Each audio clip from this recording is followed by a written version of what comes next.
Witam serdecznie prosto z naszego studia Post Primu z Łodzi. Chciałem Was zaprosić na wywiad z Dwightem Howardem, który odbyłem w Berlinie w trakcie naszego pobytu przed wielkim meczem Orlando Magic kontra Memphis Grizzlies. Oczywiście w najbliższym podcaście opowiemy kulisy tego wyjazdu i pokażemy footage, który jeszcze do tej pory nie został pokazany. Ale ja teraz chciałbym zaprosić Was na wywiad, który przeprowadziłem razem z Dwightem. Było to moje pierwsze spotkanie po wielu latach, gdzie mogłem troszeczkę więcej porozmawiać z nim 1 na 1, przypomnieć wszystkie sytuacje, jakie wydarzyły się z naszej kariery.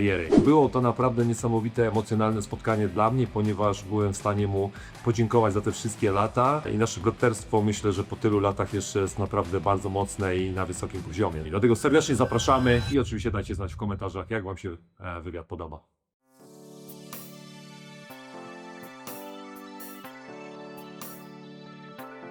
I need some Wi-Fi. Some Wi-Fi. Oh, that was a good one. Did you see what he did? No, This right here. what did you do? Right here. Oh, fuck out of here. This shit, Babe. this is just ridiculous, dog. You know that. I had to deal with this for so long. You gotta stop. Can we, are we all? Can we? We gotta go. All right. Jacket. Yeah, my praise. So you stay out here? I drove yesterday 4 hours to come here. I know you got here in less than 4 hours. Where you I drive. did. Like You still 3:30. drive fast? Well, we just have a good roads. Man, so I you mean, still drive fast. we just have a good roads. I mean, seriously, we have a good roads, and I was just driving with a regular speed, you know. What's and- regular speed? 95? Come on.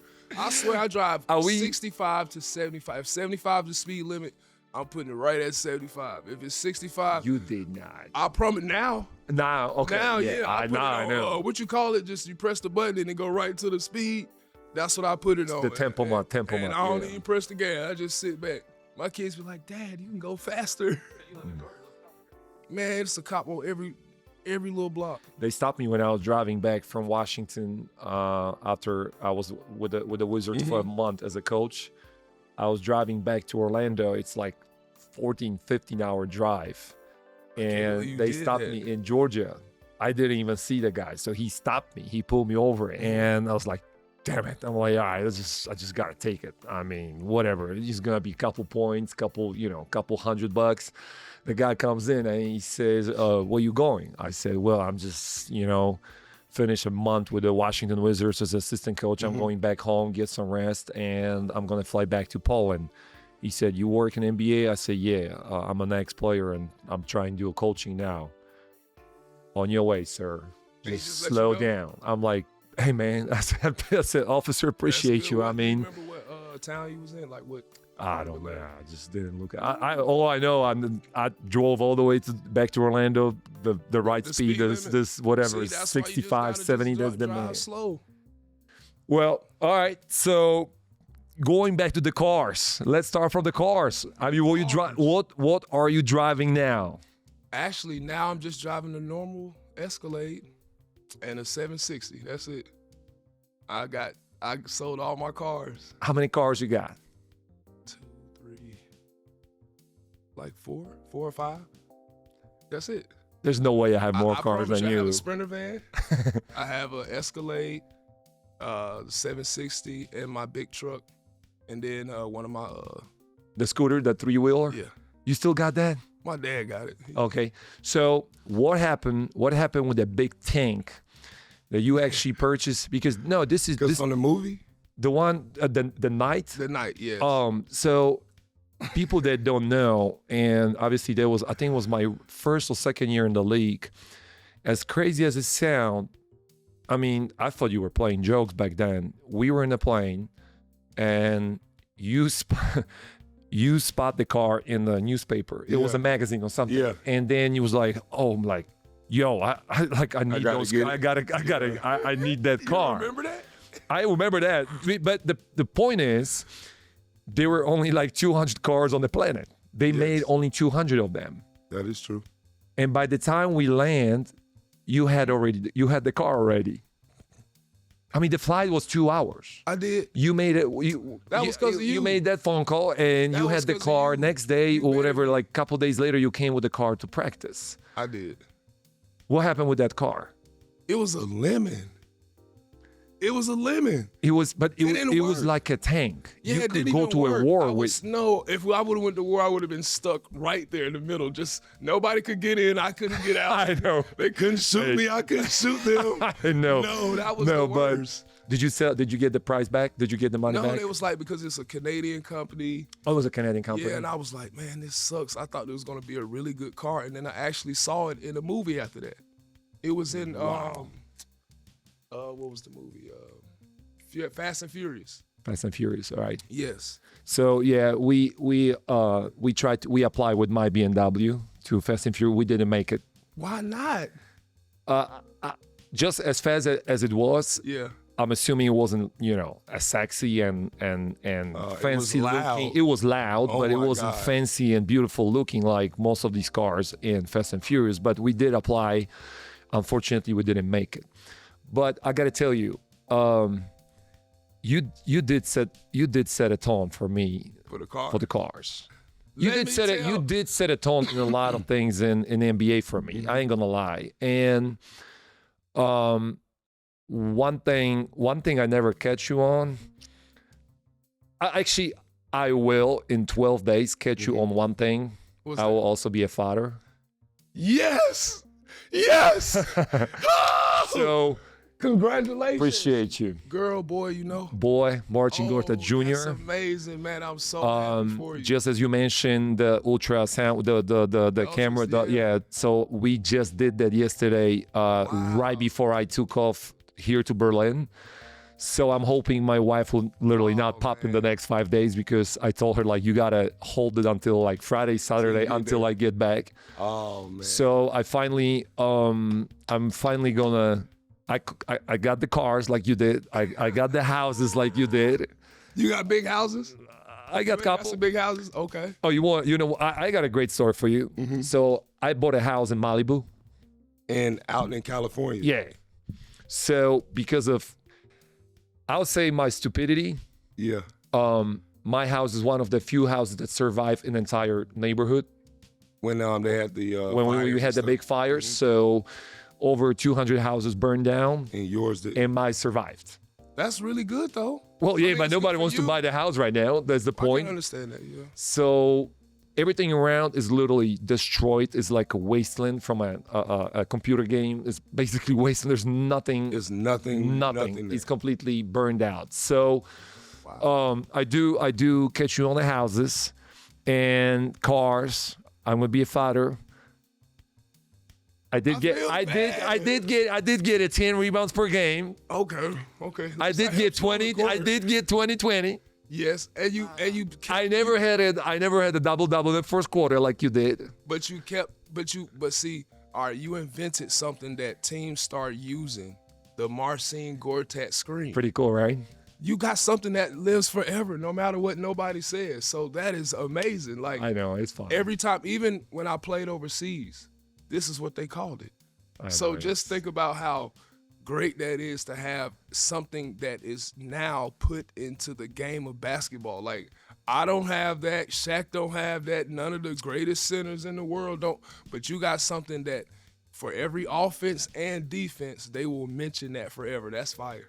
I know, but fire. you did change the game too, Dwight. No, I didn't say that, but I'm saying you have something that is an actual term It that is. people will use in basketball forever. They're not gonna say the Dwight Howard block, or yo, that was a Shaq dunk. Did you see that? Or Dwight Howard free throw. They might say that one. That was a good one. They might say that one. That was a Dwight Howard free throw.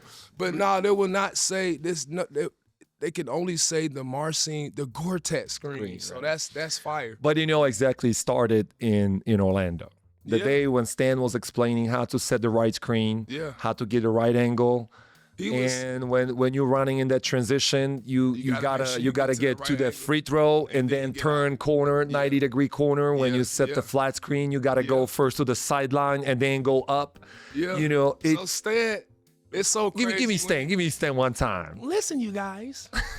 Marcin, if you're gonna come in with Dwight, you gotta get the rebounds. Dwight, put your elbow pads on so you can stop elbowing people in practice. Shout out to Stan. Shout out to Stan. But Stan did a excellent job, I would say, of really making us think logical about the game of basketball. I agree. To the point where now, even the things that you're talking about with angles, like basketball is really just geometry, it's just math. Right. And Stan was showing us that in a basketball terminology type style. So now when I'm talking to kids or I'm looking at the game, all I see is like geometry, and I'm out there like, oh, this is crazy. I see the game from a total different viewpoint. And you got to give credit to Stan, because before Stan, we had a coach who just wanted to do this thing called bango. Bango around it. And we had to just run. How crazy it is that we appreciate Stan after so many years. We had to go through so many different head coaches in our life. Like I went through Phoenix was Alvin Gentry. He's good dude. He's a good coach, but he's 110%. He's 110% offensive coach.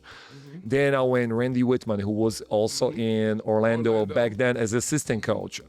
Randy was very smart, but Jesus Christ, he was yelling at me all the time. Yeah. But Stan yelling at me as a rookie, and then Randy yelling at me when I'm, a vet, Yeah. 9, So 10 good. years old, 10 years old, a veteran. I told him at the game, I said, listen, I understand I can take it, but you can't do that in front of 20,000 people. Yeah. You can't yell at me like that. Yeah. So, and then Randy was like, all right, sit down. So then, me and Randy had a conversation. But again, Randy ain't Stan. And then Scotty Brooks in the Wizards, and then at the end, Doc Rivers. I mean, Jesus. What? Yeah, I just... Hello. And then when you go through all these coaches, I realized Stan was like, the real guy who made you better player. I think it was, If you had opportunity, would you work with Stan again? oh, no doubt. Yeah.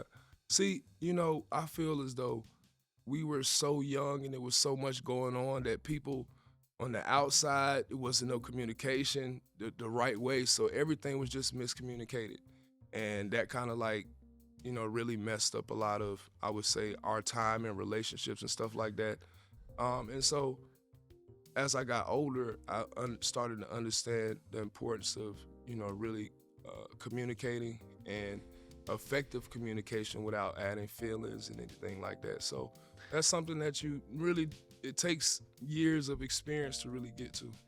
And I think I was also a witness of when Stan made you a captain. Yeah. I mean, it was kind of like natural for you to be a captain, obviously, because of the position you had, and you were the best player in the league back then. But I'm glad you see those things, like we were able to communicate on a lot of different levels. And me and John, like we communicate, but we need to have, something to drink. Yeah. And it's totally different ball game with you. Like we were able to talk about 1,000 different things, games, cars, even women, boxing, whatever. We were able to talk about different things.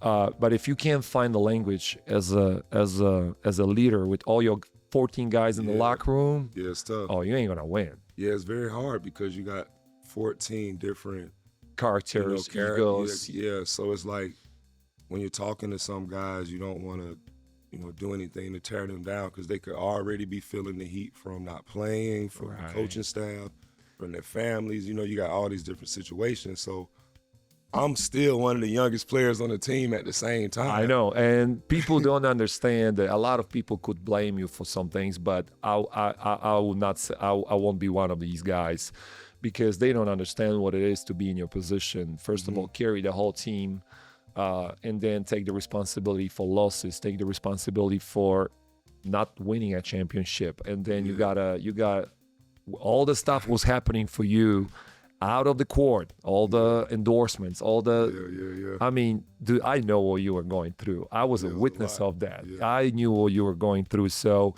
people don't understand that. People can talk and judge, but if they not even in the 50% of situations that you were, they will not understand. Oh yeah, it's tough. But I got a question.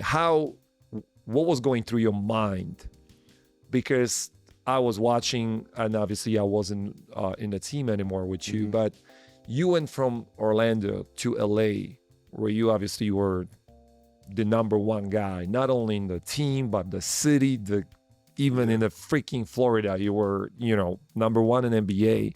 And then you're going to the Lakers where you're actually number two because Kobe is there. How did you handle that situation? What was going through your mind going from being number one, the leader, the number one excited. guy, and then you're going to be number two? I was excited.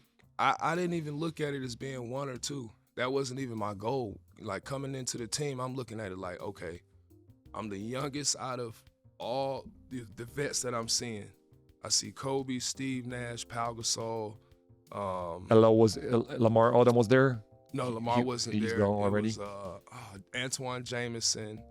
It's a couple more vets. You had a lot of And vets. So for me, I'm looking at Kobe like, all right, how much can I learn from him and the rest of these guys? Because obviously I feel like they're going to be closer to retirement than I am at this time in my career. And then you're going to jump in as a number one again. And then be that guy. So how can I learn from Kobe? How can I learn from Steve? What can I get from these guys? But at the time, I feel like, I wasn't getting anything. I don't know if they was thinking I was on some, I want the ball every play, or they were worried about what was being said. But I came in with the attitude like, hey, I know Kobe going to have to get his plays. But we got Steve Nash, me and him going to get into pick and rolls because that's what me and him do best is the pick and roll action. Right. Then we got Kobe, who's the closer, so I'm not tripping. But I think the media start, twisting and turning every little situation into, oh man, they don't like each other, this, that, and the third. And I'm like, how can I not? That's actually that's what people are saying around the teams. Like they don't like each other. They were. I mean, I know you. I know you for so long. I know, at times you like to have fun and joke around. I know that, but you just because you're funny and you like to make jokes out of people, it doesn't mean you are a bad guy. You know what I'm saying? Yeah. So people made you. The media made you a bad guy, and I'm like, he ain't like that. But I understood that. Looking back on it, like I just felt like every player in the league has a story.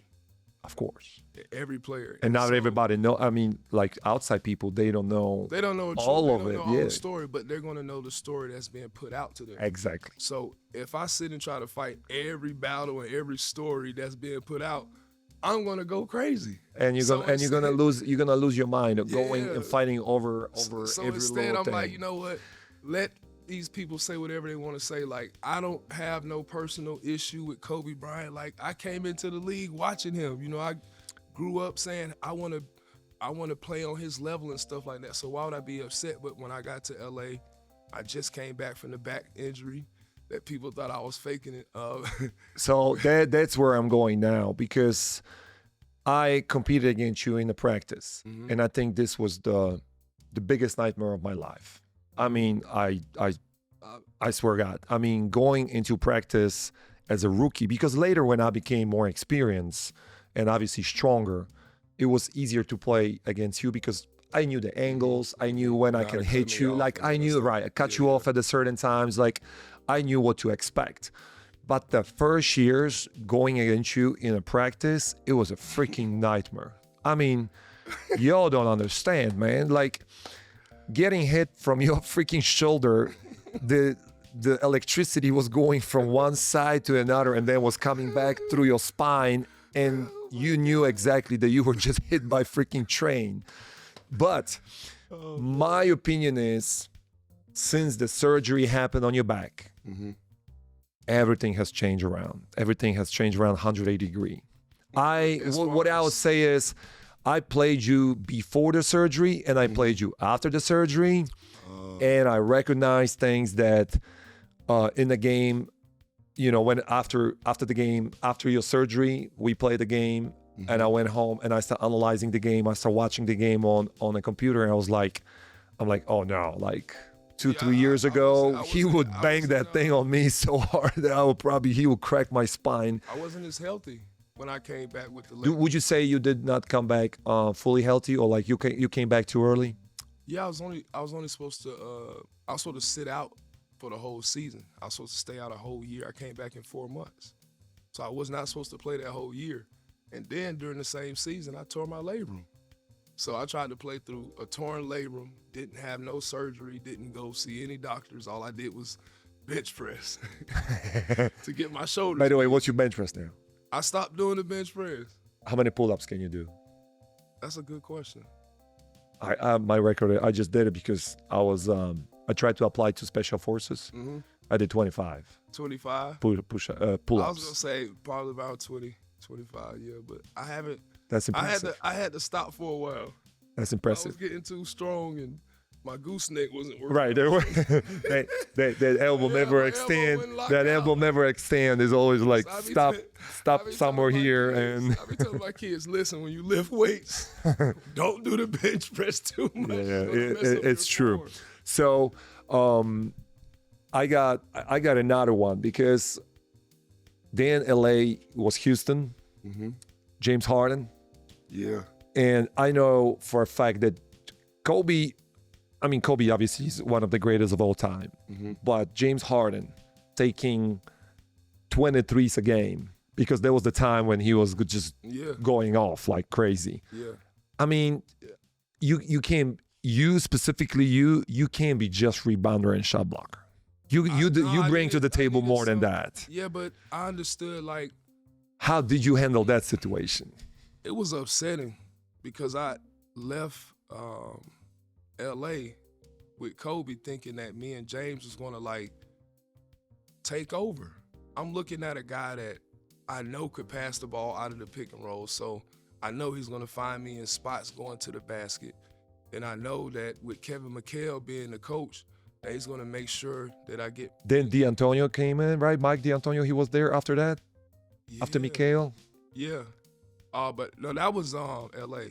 Who came after Houston? That was a good question. Who came after Mikhail? Because he wasn't there all. But see, he was there, and we went to the Western Conference Finals, and so I couldn't They all were understand. tough I back couldn't then, yeah. understand how, like, the squad that we had, like, if we would have everybody got to give up something, and I just felt like, we wasn't there as a team. I don't know what. Again, I think a lot of this stuff comes back to communication. A lot of things be miscommunicated between agents and players and all these different people.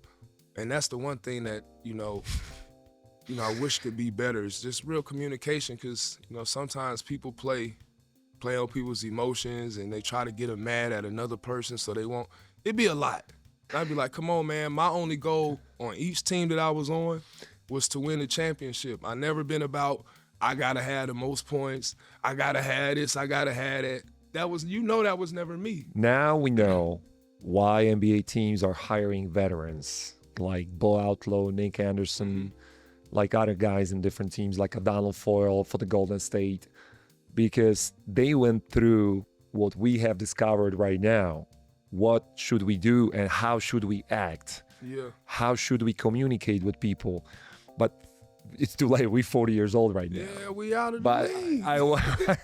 I'm not mad about it, but it's like, man, if we could have just had just simple communication, like as teammates, even though, like when I was in Orlando, I would try my best to have team dinners. Oh, you did. You were Do anything to make sure we was always Dwight, with each other. you were amazing about that. I ain't gonna lie. And I went to Phoenix. Steve Nash was there. Grant Hill.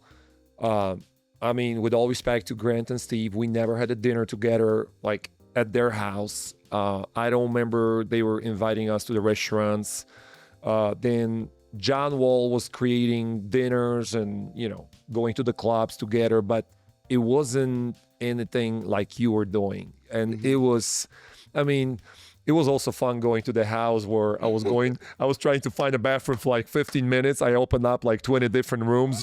By the time I found the bathroom, that house was just, dude, like you don't need a house that big, man. Like you can't find people in this house. Did you sell the house on Lake Mary? It was Lake I Mary. did. That was the smallest house that I had. Well, the smallest one. Do you got a bigger The now? one I have now is 3 times bigger than that.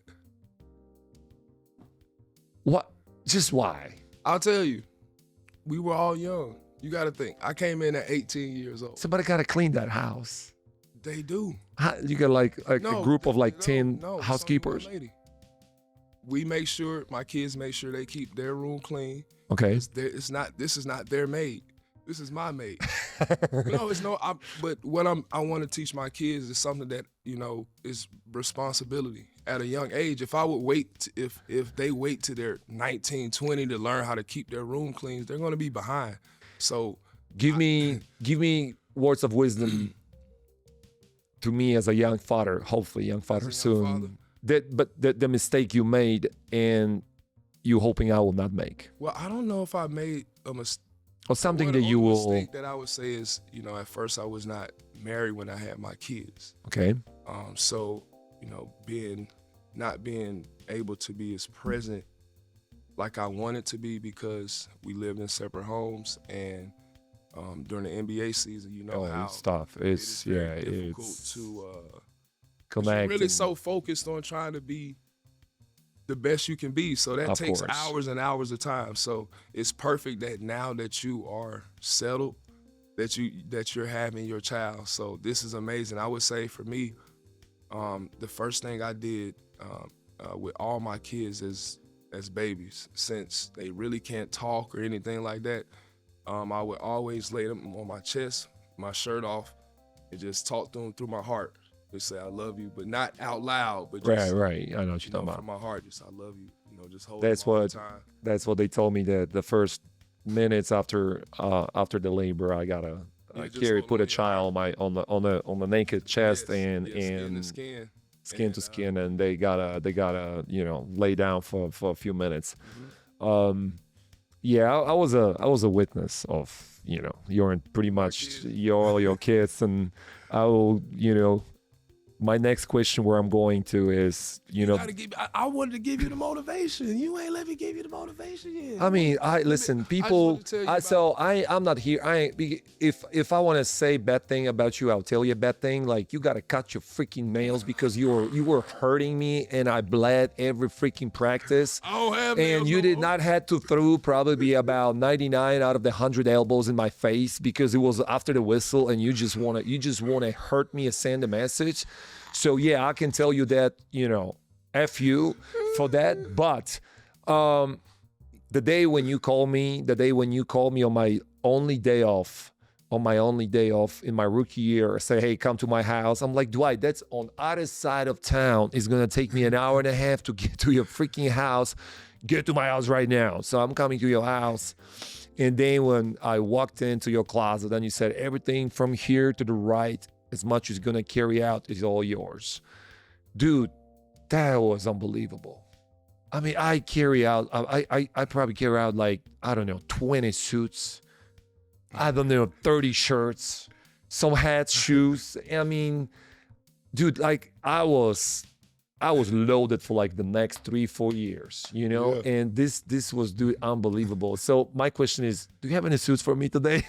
I don't wear no suits no more. You don't wear suits? No. You were using suits for like $3,000 for one game. I know. I feel so crazy for doing that. But see, I So- think back then, when we were young and everything was about trying to. We had to wear nice suits. We had to do all this to keep up this image, and I'm like, Dude, why? I was even wearing your T-shirts that you were like. I recently texted you. What was the name of the company? Ed Hardy. Yes. MP just said, "Oh, Ed Hardy is a French a designer who I think he passed away. Matter of he fact, passed I think away. he just passed away. So it's a French designer, Ed Hardy, and Dwight had endorsement with them. So he was wearing a couple. Christian Yeah. Obviously, I had to get these same shirts as Dwight. So this That was so thing bad. this thing was fun. But again. And I got many of these. I'm just gonna pop one more, the last one, because I just want to show that different side of you. Also, the day when we landed, I don't remember, it was a Memphis, one of these away games, and I left my bags. We checked into the hotel. I left my bags in the room. and I walked to the business center in hotel. And on the way down with the elevator, I ran into you, and you asked me like, "Where you going?" I said, "Business center." Why? I said, "I gotta check something on the computer." I was going to play my game, but and he was like, "Why you not doing this in your room on the computer?" I said, "Because I don't have a computer." So then 48 hours later, we came back to Orlando. Yeah. It was either 2-3 days later. You gave me a call again. Hey, come to my house. Shit, I ran. I said I did not even ask questions like why. I'm on my way. I'm on my way. I already knew what was going on. So I went, and then it was right before Christmas. I remember. I think it was the beginning of like December, I think. And it's your early Christmas present.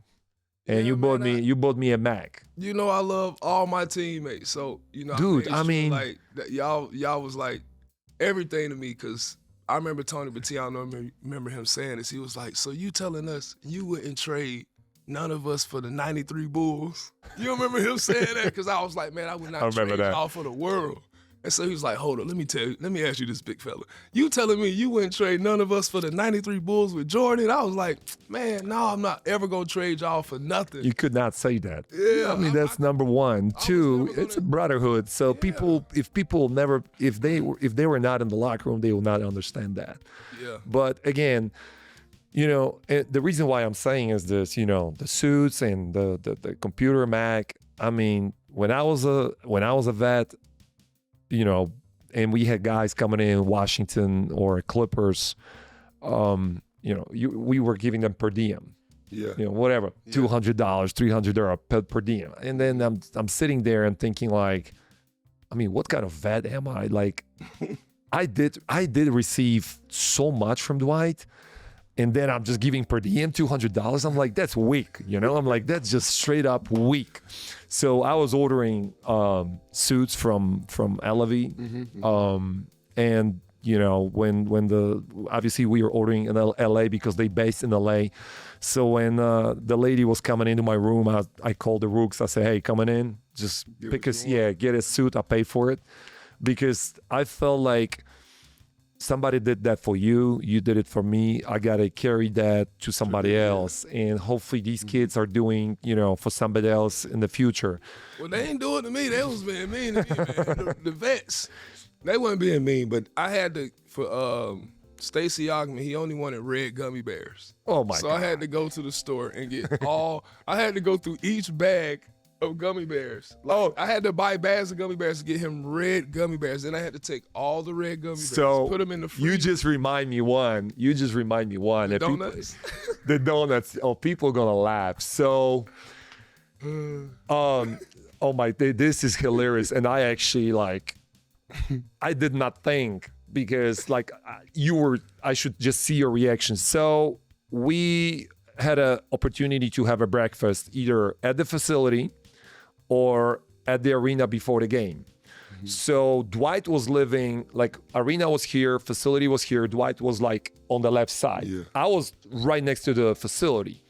So coach is walking around the team. There's 15 guys, and there's even tie, 7-7. And my 15th my 15th vote is deciding either gonna be breakfast at the facility or the arena. So Dwight is coming with Stan, and Stan's like, "Shut up, don't say anything. March, where you want to eat breakfast?" And Dwight is looking at me like that. And I'm thinking like, oh, damn, like it's about time. Like I need to know, I need to give the right answer. So my thought was, facility, because it's closer to his house, right? And he said, "No, dummy, I want to have an arena." So I'm like, "Stan, I want to change it." "Nope, it's over. You can't change it." So he came to me next day, said, "Because you a dumbass, from now on you're gonna bring you're gonna bring Krispy Kremes for every shoot around until the end of the season."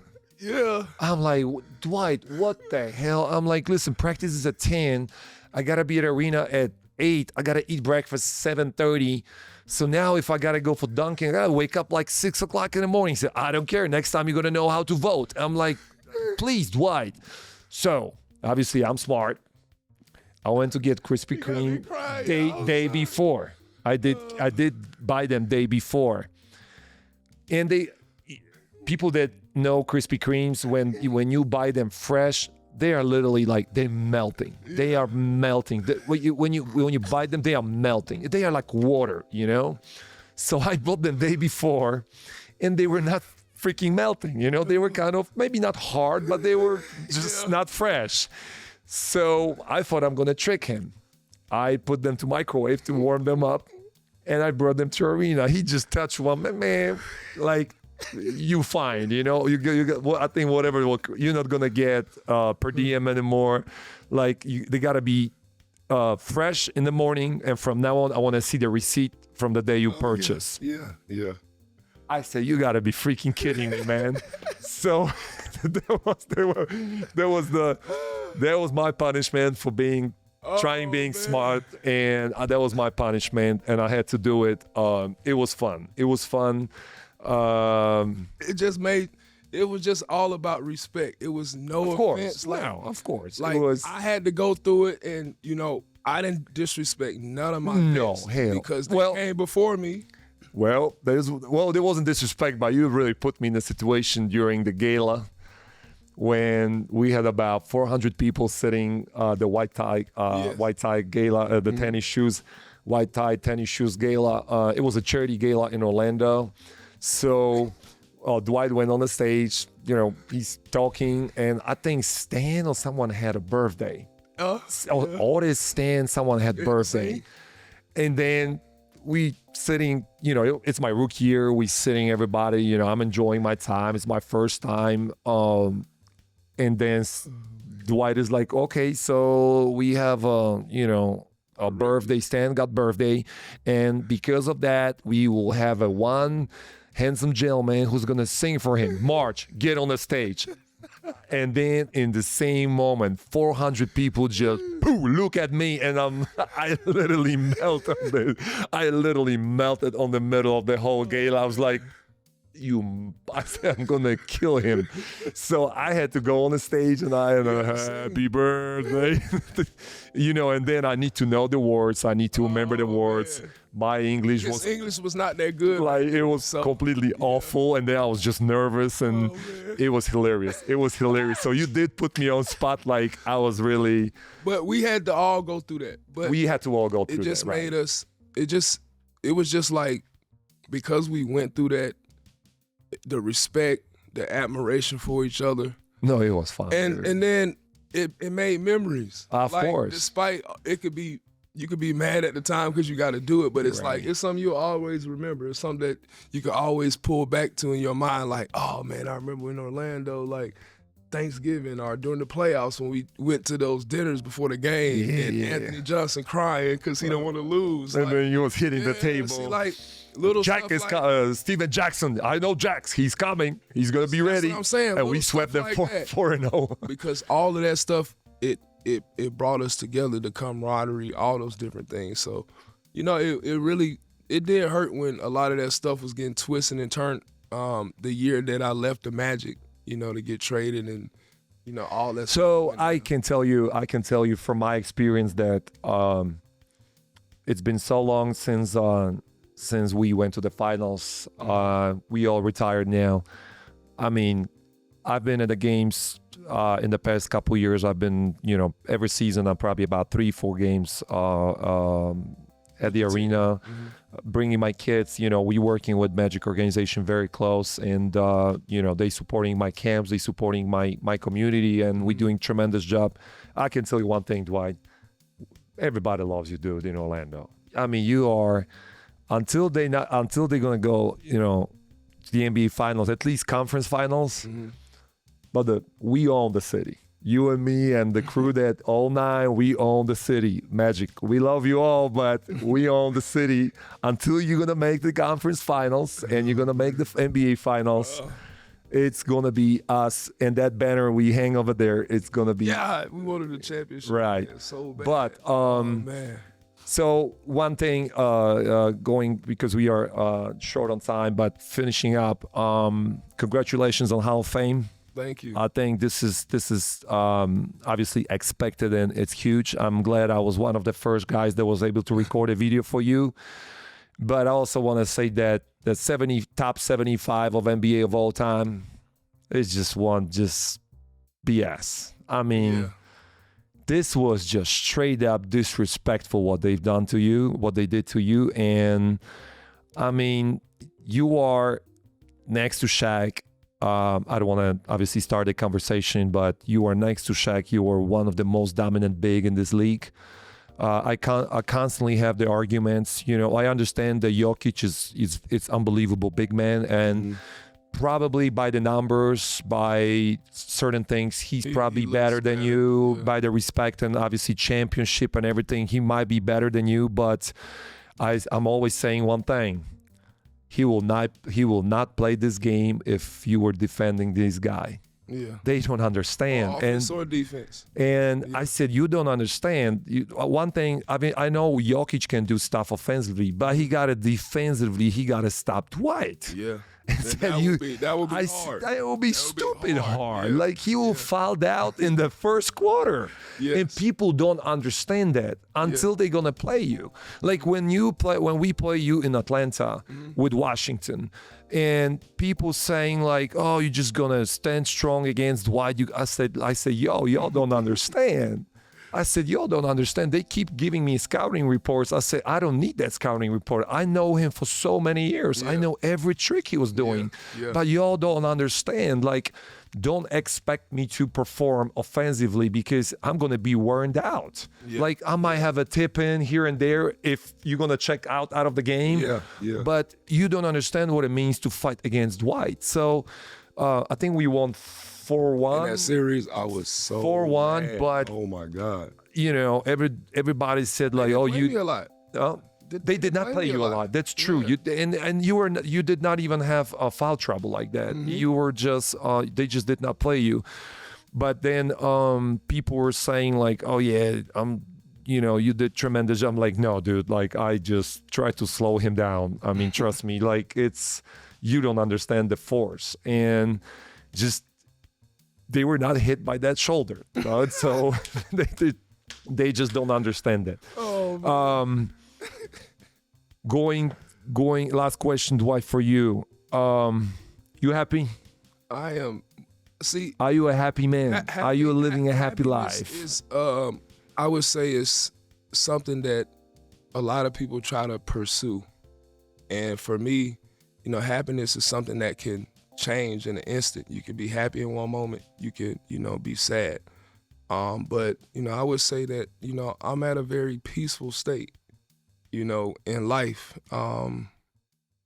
Basketball I've been playing since I was 3 years old, so to not be playing basketball is like, oh my God, what is this? Like, All right, what it's is a life? different ball game now, right? Yeah, and it's like But hey, you were in Taiwan. You were able to shoot threes. I've seen the videos. first time I went when I was 19, I think I went with the Magic. And I said, you know what? If I ever get a chance to, I promise you guys I'll come here and play. And I made sure I fulfilled that Wow, you promise. fulfilled that promise, right. I went there and I lived there for 8 months. You played. I think you played with the Polish guy Adam Lapeta, big, yes. like 7'2" guy, 7'2", 7'3" guy. Yes. You play with him, Adam? Yes, he's one of my favorite teammates from overseas. There you go. And I would say that because his work ethic was great. He was in the gym every day. So why he didn't make it to the NBA then? I think It was looking back on how people can or can't make it in the NBA is opportunity, who you know, the right agent. Gotta come the right You gotta time. have all these different things lined up. I hold the most summer leagues in the history of NBA many though. you play? I pay 5 though. That's insane. That's insane. But now being out of the game now is like, it's so crazy. You said something about, are you happy? Like, no, I'm full of joy because I lived out my life as far as what I wanted to accomplish in life in basketball, to become one of the greatest players. And I'm still young.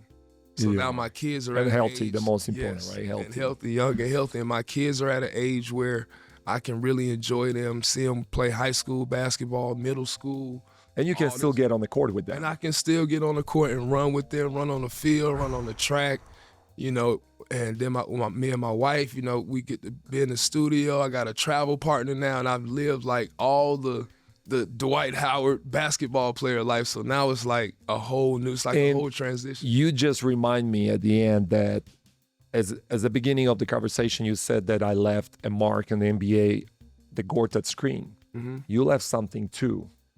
You came up with a Polish hammer. You came up with the pole. You were the one doing that, and after that, the whole arena was doing. So I appreciate look what you got, man. You got something that's forever. But everything thanks to you. Okay, so see that. Thank you. I mean, I appreciate it. I can't even say like a trailblazer. As somebody that sets the trail. Like I never think about like. You know, imagine how many guys is there who wants to be like Dwight Howard. I just think about starting a path. Like, yo, if you want to get to the top, try this way. I done did this. Don't do this and don't do that. You know? Right. All of us go through that. So I think even you said it. You was like, man, I had the houses, I had this, that, and then after you have it, you like, you know what? I want son now. So yeah, and then now you'll see like your kids is everything. Your everything. wife, all the other stuff is just like, that was great. But this is like, this is life. Yeah. How many guns you got? Guns? Oh, I still got like 200. Yeah, I got a lot of guns. I keep my guns with me. All right. Guys, thank you very much. Dwight, it was a pleasure. Thank you. I'm going to send you a picture of my boys born. And, hey, I hope Orlando, maybe I'll see you in Orlando. You definitely will see me in Orlando. And tonight, the city is too small for both of us, right? Berlin? Yeah. Well, where you want to go? Well, what? We're going to talk after. All right, let's go. Appreciate you. Thank you, guys. Oh.